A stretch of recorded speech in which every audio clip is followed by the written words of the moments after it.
Vamos a comenzar esta sesión sobre la herramienta Deep Intelligence, que es una herramienta basada en la interfaz gráfica, una herramienta guiada, con la que vamos a ver una introducción a cómo se realizaría con ella análisis de datos sencillo, un modelado con inteligencia artificial y un poco de analítica visual. Voy a comenzar iniciando sesión con mi cuenta. En caso de no disponer de una con estas opciones, se podría crear una cuenta gratuita.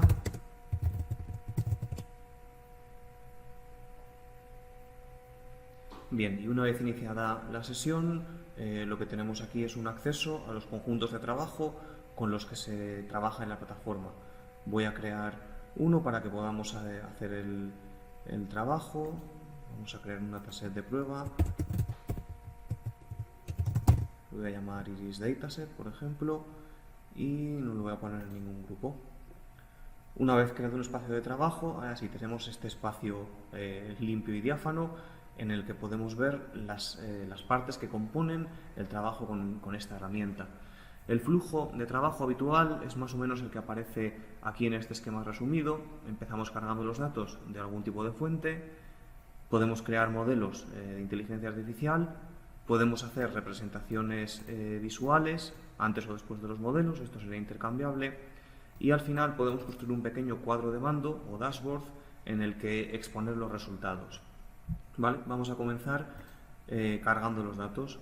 La herramienta proporciona múltiples orígenes de datos diferentes. Vamos a cargar los datos, por ejemplo, desde una URL. Vamos a buscar este conjunto de datos en línea.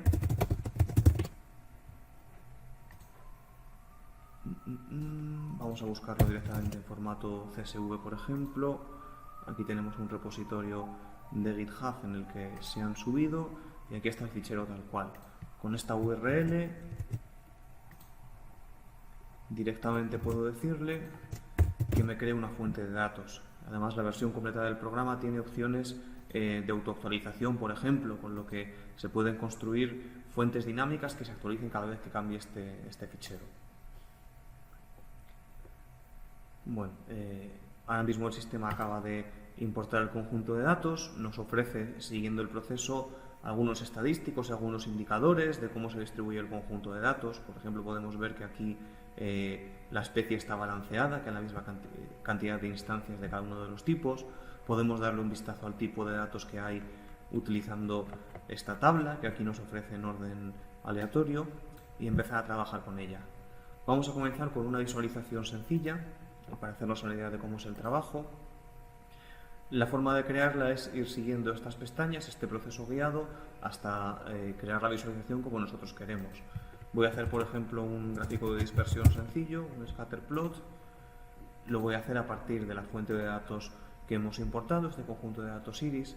La herramienta permite limitar el número de instancias que se carguen para evitar que hagamos visualizaciones muy pesadas. En este caso voy a decirle que las cargue todas. Aquí ya vemos una previsualización del gráfico que estamos creando. Este gráfico es una tabla. Ya decíamos que la tabla es el tipo de gráfico más sencillo y poco útil en general que podemos crear. Las opciones de filtrado de momento nos las vamos a saltar, valdrían para seleccionar un subconjunto de datos con algún criterio. Y aquí tenemos los diferentes tipos de gráficos. Por ejemplo, gráfico de dispersión, gráficos basados en líneas, histogramas, gráficos de pastel, digamos. En fin, una amplia variedad para tipos de datos bastante diferentes. Vamos a representar un gráfico de dispersión que ahora mismo, como la configuración que tiene no es válida, no muestra nada. Queremos representar valores en el eje X. ¿Qué valores? Pues vamos a coger, por ejemplo, la longitud del pétalo. Y en el eje Y vamos a representar también valores tal cual. ¿Qué característica? El ancho del pétalo. Y ahora ya empezamos a ver cosas por aquí. Podemos seguir afinando desde aquí la gráfica o crearla totalmente y luego seguir manipulándola. Vamos a pedirle que utilice categorías diferentes para hacer las series. Vamos a pedir que utilice lo que aquí han escrito como variety, que es la especie. Ahora mismo nos ha pintado con un color diferente las tres especies. Ya tenemos un gráfico con información, un gráfico que nos dice para estas combinaciones de valores la especie seguramente sea Iris setosa. Podemos seguir afinando esto, deberíamos, si queremos hacer una buena gráfica, deberíamos dejar en ella exactamente lo que necesitemos. Por ejemplo, yo voy a eliminar las líneas de tendencia, esas líneas que intentaban resumir un poco por lo que iba.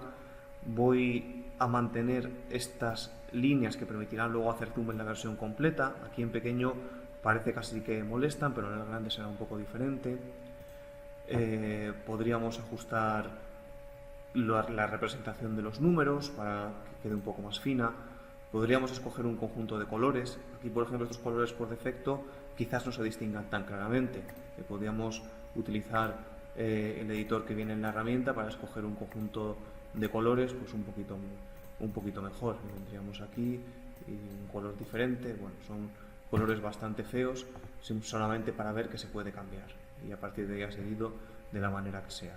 Voy a eliminarlo realmente porque los colores por defecto estaban mejor. Y en fin, hay más opciones de ajuste un poco fino. Vamos a dejarla creada simplemente. Aquí la gráfica sí que nos permite explorar un poco más, como decía antes. Podríamos hacer zoom, también lo podríamos hacer con el cursor. Vamos a quitar el zoom y ver que también podemos eliminar una de las categorías. Si por ejemplo solamente me preocupan estas dos, versicolor y virginica, elimino la setosa, automáticamente ha cambiado el zoom de la gráfica. Bueno, es un poco la idea de trabajo interactivo que tiene. Vamos a ver cómo se crearía un modelo y después resumiremos todo con uno de estos cuadros de mando. Crear modelos aquí es muy sencillo porque simplemente seguir el proceso guiado.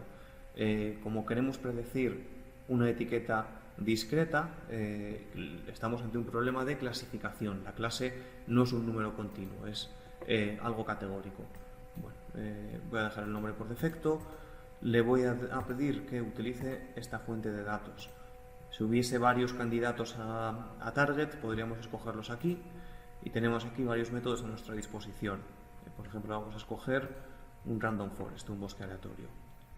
Aquí hay opciones un poco más específicas o avanzadas que podríamos mirar. De momento no vamos a preocuparnos por ellas porque podemos crear un modelo sin necesidad de entrar en esas cuestiones. Ahora mismo se está encargando de entrenar y evaluar el modelo con el conjunto de datos. Bien, una vez que está listo, podemos ver los resultados. Nos va resumiendo lo que hemos configurado nosotros, una serie de métricas. Si queremos saber qué es alguna de ellas, podemos pinchar en la ayuda contextual para que nos oriente un poco sobre ellas. Algunas que admiten varias definiciones diferentes, son varios esquemas de pesado, pues se podrían variar aquí. La matriz de confusión, que es una herramienta muy útil para ver cómo funciona el modelo, que se verá más adelante en un tema posterior.